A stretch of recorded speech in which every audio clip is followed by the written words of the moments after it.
নমস্কার দর্শক বন্ধুরা, অদৃশ্য বাণী চ্যানেলে আপনাদের জানাই স্বাগতম। আজকে আমরা জানব গীতা কি এবং তার বিস্তারিত আলোচনা। শ্রীমদ্ভগবদ্গীতা হিন্দু ধর্মের অন্যতম শ্রেষ্ঠ ধর্মগ্রন্থ, যা মহাভারতের অংশ। এটি মূলত মহাভারতের ভীষ্মপর্বের অন্তর্গত ৭০০টি শ্লোকের একটি সংকলন। গীতার সংলাপ ভগবান শ্রীকৃষ্ণ এবং অর্জুনের মধ্যে হয়েছিল কুরুক্ষেত্র যুদ্ধক্ষেত্রে, যেখানে শ্রীকৃষ্ণ অর্জুনকে ধর্ম, কর্ম, আত্মজ্ঞান, ভক্তি, যোগ ও মোক্ষের উপদেশ দেন। গীতা শুধু ধর্মীয় গ্রন্থ নয়, এটি একাধারে জীবন দর্শন, নৈতিকতা, দর্শন এবং আধ্যাত্মিকতার অমূল্য ভাণ্ডার। গীতার উৎস ও প্রেক্ষাপট। গীতার মূল কাহিনী শুরু হয় মহাভারতের যুদ্ধের প্রাক্কালে। কুরুক্ষেত্রে কৌরব ও পাণ্ডবদের মধ্যে এক ভয়াবহ যুদ্ধ শুরু হতে চলেছে।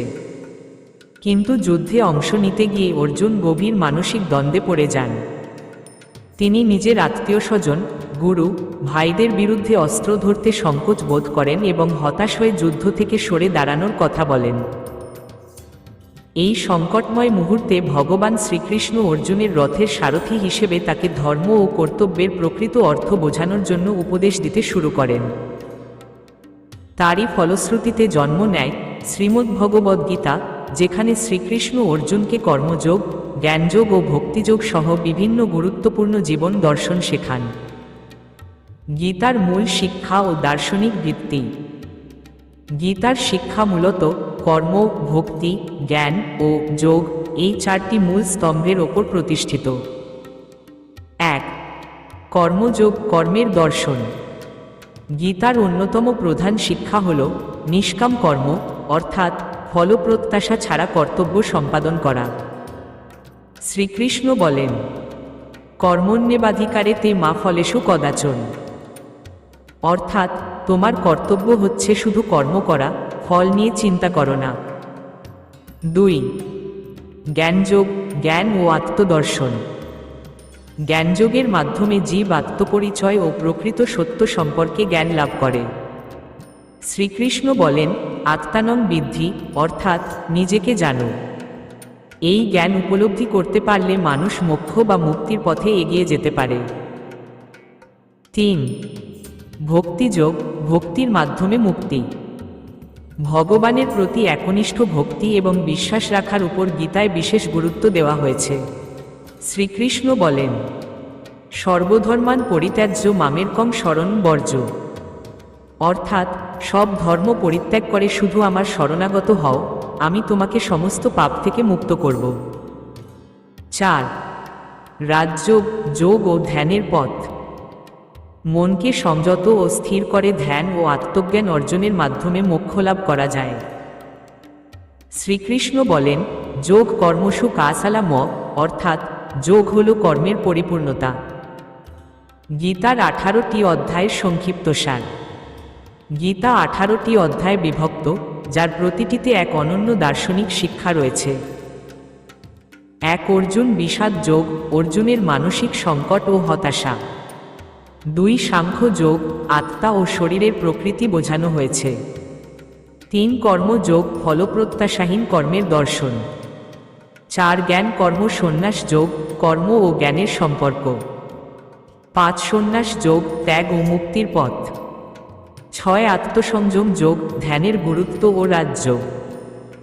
৭. জ্ঞান বিজ্ঞান যোগ, ঈশ্বর সম্পর্কিত বিশদ আলোচনা। ৮. অক্ষর রুক্ষ যোগ, পরম রুক্ষ ও আত্মার অমরত্ব।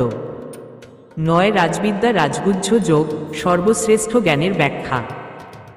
১০. বিভূতি যোগ, শ্রীকৃষ্ণের ঐশ্বর্য ও শক্তির বিবরণ। ১১. বিশ্বরূপ দর্শন যোগ, শ্রীকৃষ্ণের বিশ্বরূপ দর্শন। ১২. ভক্তি যোগ, ভক্তির মাধ্যমে মোক্ষের পথ।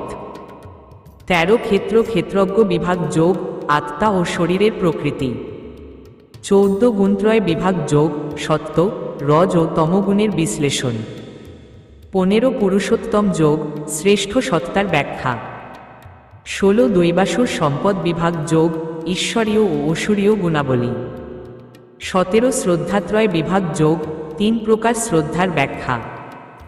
18 মোক্ষ সন্ন্যাস যোগ, মোক্ষ ও চূড়ান্ত মুক্তির পথ। গীতার গুরুত্ব ও প্রভাব। গীতা শুধু ধর্মীয় গ্রন্থ নয়, এটি একটি আধ্যাত্মিক ও নৈতিক দর্শন যা মানুষের জীবনযাপনের জন্য অপরিহার্য। গীতার শিক্ষা কেবল ভারতেই নয়, বিশ্বজুড়ে দর্শন, নৈতিকতা, আধ্যাত্মিকতা ও নেতৃত্বের ক্ষেত্রে গুরুত্বপূর্ণ ভূমিকা পালন করেছে। বৈশ্বিকভাবে গীতার প্রভাব। মহাত্মা গান্ধী গীতাকে নিজের আত্মার আলো বলেছেন। আলবার্ট আইনস্টাইন বলেছিলেন, গীতা পড়ে আমি আমার জীবন ও কর্মের মধ্যে গভীর সম্পর্ক খুঁজে পেয়েছি। Steve Jobs, Henry David Thoreau, J. Robert Oppenheimer প্রমুখ ব্যক্তিত্ব গীতার দর্শন থেকে অনুপ্রাণিত হয়েছেন। শ্রীমদ্ভগবদ্গীতা শুধু একটি ধর্মগ্রন্থ নয়, এটি জীবনের এক গভীর দর্শন। এটি মানুষকে আত্মপরিচয়ের সন্ধান দেয়, সত্য ও ধর্মের পথে পরিচালিত করে এবং জীবনের প্রতিটি ক্ষেত্রে সঠিক সিদ্ধান্ত নিতে সাহায্য করে।